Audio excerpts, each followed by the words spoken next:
जय हिंद। पूरे देशवासियों को गणतंत्र दिवस की ढेर सारी शुभकामनाएं। 26 जनवरी को हम गणतंत्र हो गए थे। गणतंत्र का अर्थ होता है कि हमारा जो राष्ट्रीय अध्यक्ष होंगे, जो जिनका राष्ट्र के ऊपर शासन होगा, उनका चुनाव होगा, न कि वो वंशानुगत होंगे। तो हम लोग 26 जनवरी के दिन गणतंत्र हो गए थे और 26 जनवरी 1950 को संविधान लागू करके देश को गणतंत्र घोषित कर दिया गया था, रिपब्लिक जिसे कहते हैं। अब ये जो रिपब्लिक सिस्टम है, इस रिपब्लिक डे के दिन हमेशा हम लोग विदेशी राष्ट्रीय अध्यक्ष को बुलाते हैं। ये बड़ा दुखद था, इस बार हम लोगों ने जो बाइडेन को बुलाया था, बट जो बाइडेन ने इस ऑफर को ठुकरा दिया अपने चुनाव का बहाना देके। बट सब जानते हैं जो बाइडेन को क्वाड और इधर की ओर में काफी कम इंटरेस्ट उन्होंने दिखाया है, जिससे कि चाइना का मनोबल बढ़ा है। लेकिन हम लोगों ने जियोपॉलिटिकल स्टैंड लेते हुए हम लोगों ने देखा कि इसके जगह किसे बुला सकते हैं। तो कई लोगों को कहता था पुतिन को बुला दीजिए, तो वही व्लादिमीर पुतिन, अभी युद्ध का समय है, उनके अभी इलेक्शन है और अचानक से आप कोई 180 डिग्री चेंज नहीं ले सकते। तो हम लोगों ने इमानुएल मैक्रोन को बुलाया फ्रांस से। इससे क्या है कि हमारा जियोपॉलिटिकल स्टैंड भी सही हो जाएगा, हमारा वो एक स्ट्रेटेजिक पार्टनर है, हथियार वहां से हम लोग लेते हैं। और फ्रांस का पाकिस्तान से भी बड़ा बुरा संबंध चल रहा है पिछले 2 साल से, तो एक हम वहां भी संदेश दे सकते हैं यहाँ पे। तो ओवरऑल एक मिला जुला ये एक स्टेप था, लेकिन जो बाइडेन को इसमें आना चाहिए था, क्योंकि जब भी एक भारत जैसे देश का कोई निमंत्रण ठुकराता है तो भारत की भी छवि पे थोड़ी सी दाग लगती है। और हमेशा से हम लोग 26 जनवरी के दिन यहाँ पे हम लोग ने राजपथ पे परेड करते थे। तो पहले नाम बदल के राजपथ का नाम बदल के कर्तव्य पथ रख दिया गया, क्योंकि देश के कर्तव्य को निष्ठा दिखा रहा है। यहाँ हमारी देश की हर एक सेना, नौसेना, वायुसेना, पुलिस, सीआरपीएफ, जो भी अर्धसैनिक बल है, पुलिस के जवान हैं, अलग अलग राज्य हैं, सब अपने अपने झांकियों का प्रदर्शन वहां करते हैं। और देश में हमेशा से ऐसे ही गणतंत्र दिवस ढेर सारे खुशहाली के साथ मनाया जाए। जब भी 15 अगस्त और 26 जनवरी आता है तो आप लोग एक फील करते होंगे, यहाँ हिंदू, मुस्लिम, सिख, ईसाई, ऊंच नीच सारी भेदभाव खत्म हो जाते हैं। और ये त्योहार ऐसा रहना चाहिए जिससे कि एक देश की भावना प्रकट हो और हर एक ऊंच नीच की चीजों को खत्म किया जा सके। देखिए, हम गणतंत्र दिवस के तहत हम एक डेमोक्रेसी में रहते हैं। डेमोक्रेसी मतलब होता है कि लोकतंत्र, लेकिन लोकतंत्र में एक गड़बड़ी ये ना हो जाए कि लोकतंत्र धीरे धीरे भीड़ तंत्र ना बन जाए। क्योंकि लोकतंत्र में हम जनता के मत को लेते हैं, लेकिन अगर लोकतंत्र मैच्योर नहीं रहेगा ना, तो जनता में जो मेजॉरिटी जनता कह रही है हम उसके हिसाब से चलने लगते हैं, तो फिर वो लोकतंत्र ना होकर भीड़ तंत्र हो जाता है। तो देश को शासन व्यवस्था को ये हमेशा सोचना चाहिए कि ऐसा ना हो कि डेमोक्रेसी मोवोक्रेसी में बदल जाए, कि जिधर मुंह है लोगों का उसी के हिसाब से चला जाए। तो संविधान जब बनाया गया था तो अंबेडकर साहब ने भी कहा था कि संविधान में संशोधन की संभावना है, इसलिए ना ही हमने इसे बहुत लचीला बनाया है और ना ही इसे बहुत कठोर बनाया।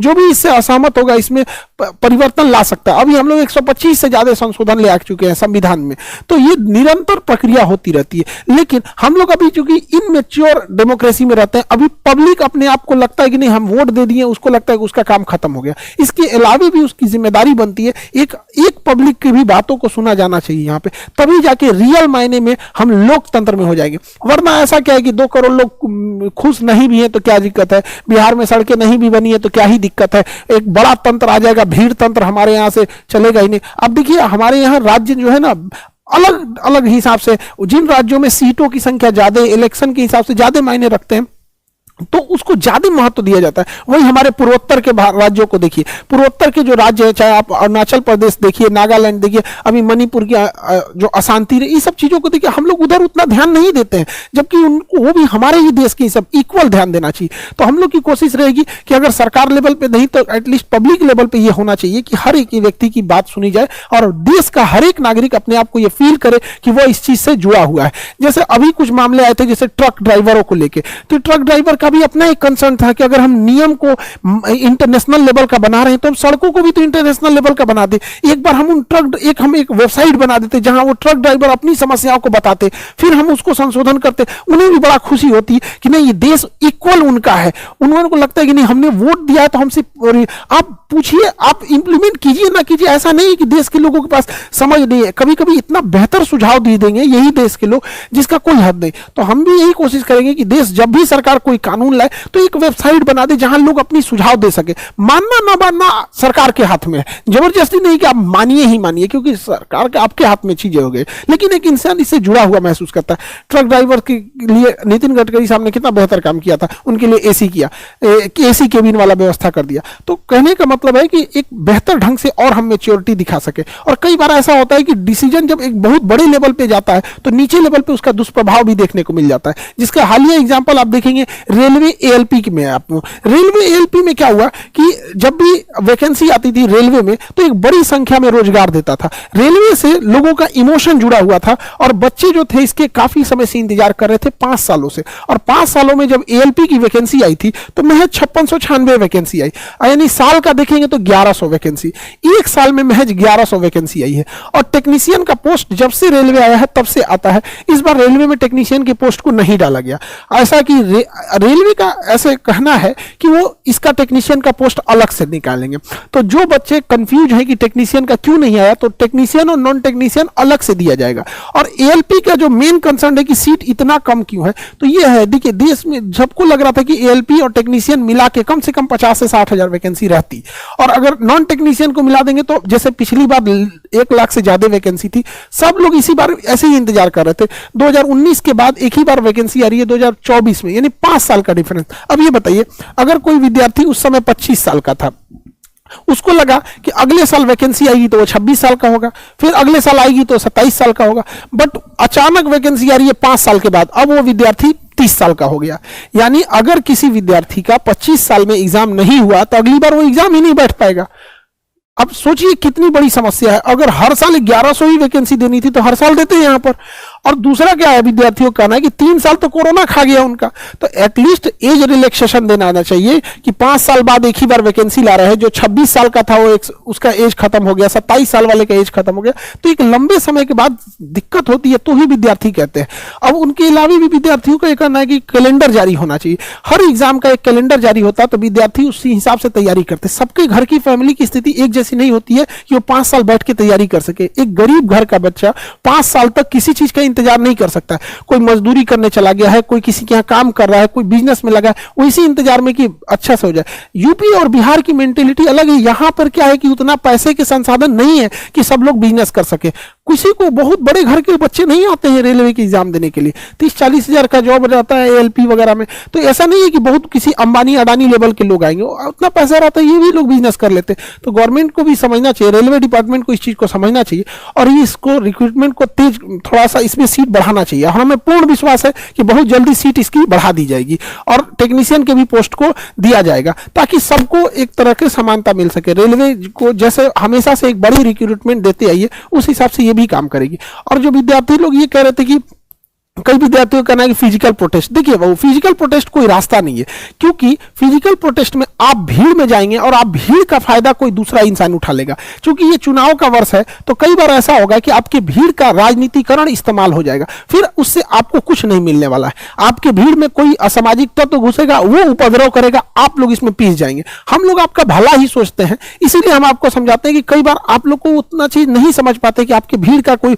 गलत फायदा उठा लिया तो फिर गवर्नमेंट को लगेगा तो उपद्रवी हो गए हैं यहाँ पे, फिर आपकी बात नहीं सुनी जाएगी। और पूरे रेलवे डिपार्टमेंट से भी है कि भैया आपको 20-20 लाख ट्वीट की जाते हैं, करोड़ में ट्वीट जाते हैं, कम से कम ध्यान दिया कीजिए। यहाँ अगर कोई हीरो ट्वीट कर दे कि उसका कुत्ता खाना नहीं खाया है, किसी को बिल्ली को ठंडा लग गया, तो उसको ब्रेकिंग न्यूज दिखा दिया जाता है। तो न्यूज वाले लोग आपका चौथा स्तंभ है, मानते हैं कि चौथा स्तंभ टूट चुका है, लेकिन कुछ तो ध्यान दीजिए ताकि इन बच्चों का मांग जायज है।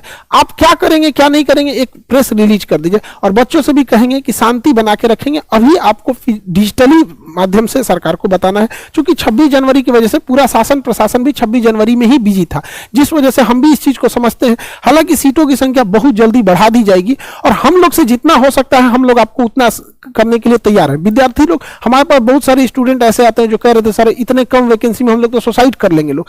तो सोचिए एक छोटे से जॉब के लिए, कोई बहुत बड़ा ये जॉब नहीं, लेकिन आप सोचिए जिसके लिए है उसके लिए वो बड़ा चीज है। जो रेगिस्तान में उससे पूछिए कि एक गिलास पानी का मतलब क्या होता है, जिसके यहाँ पानी अवेलेबल है उसको पानी की कीमत नहीं समझ। सोचिए एक जॉब के लिए हमारे पास बच्चे आए थे कल रात में, कह रहे सर हम सुसाइड कर लेंगे, रोने लगे थे सब।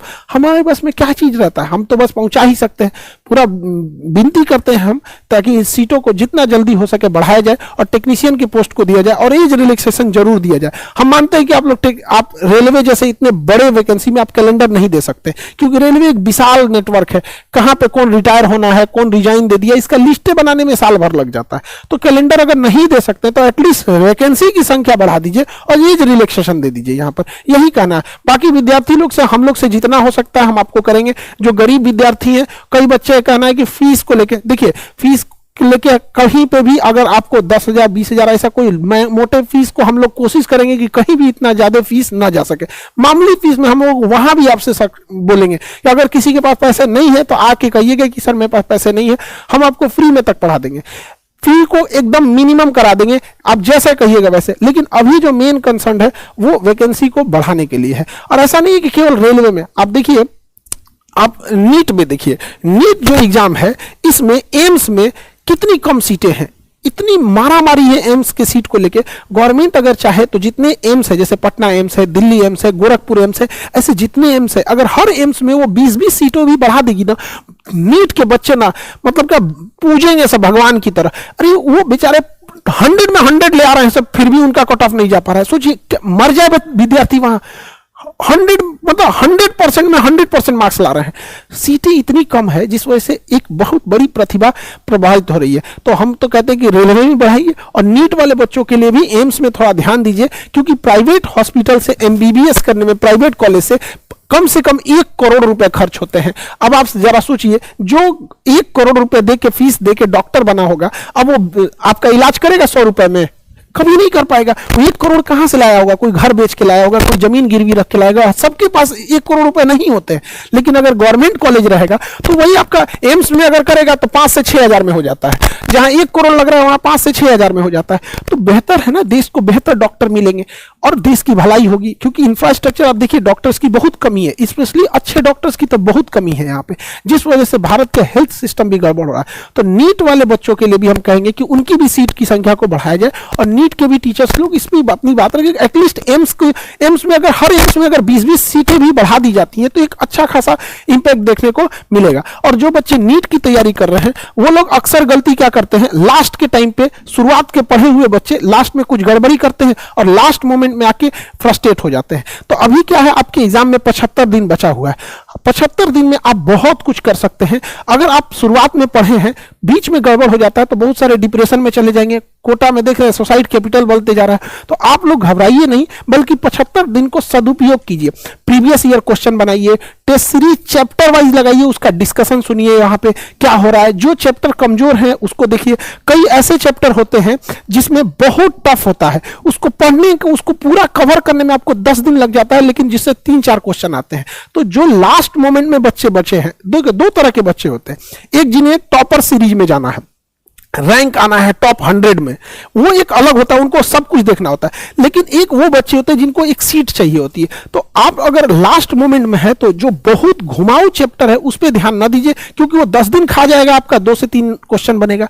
तो जो क्वेश्चन पे आपकी पकड़ है लास्ट मोमेंट पे 75 दिन में एकदम बेहतर कीजिए। हम लोग से क्या, वो हम जितना आप लोग को कर सकते हैं, हम लोग अपनी पोजीशन के हिसाब से हम लोग करते हैं। 75 दिन के अंदर हम लोग क्या करते हैं, एक डेली टेस्ट सीरीज के लिए जो बच्चे जिनके जो फाइनेंशियली वीक हैं, हम बस उनके लिए कहते हैं, वरना जो सक्षम है 2 लाख देने के लिए आप लोग जाओ भैया कोटा, हम मना नहीं कर रहे हैं। लेकिन जो सक्षम नहीं है उनके लिए हम कह रहे हैं कि डेली लाइव क्लासेज रिकॉर्डेड, उनका डेली चैप्टर वाइज टेस्ट और टेस्ट के साथ साथ डिस्कशन, टेस्ट डिस्कशन क्लास, उसका डिस्कशन टेस्ट, पूरी एक 75 दिन का प्लान है। और जितने टीचर्स हैं वो सारे कोटा के बेहतरीन टीचर्स को हम आपके लिए ले आती हैं। अब आप 75 दिन में जितना कर सकते हो कर लो। अगेन हम बता रहे हैं, जिनके पास 1.5-2 लाख रुपए है, आप लोग जाइए। ये उनके लिए है जो सक्षम नहीं थे।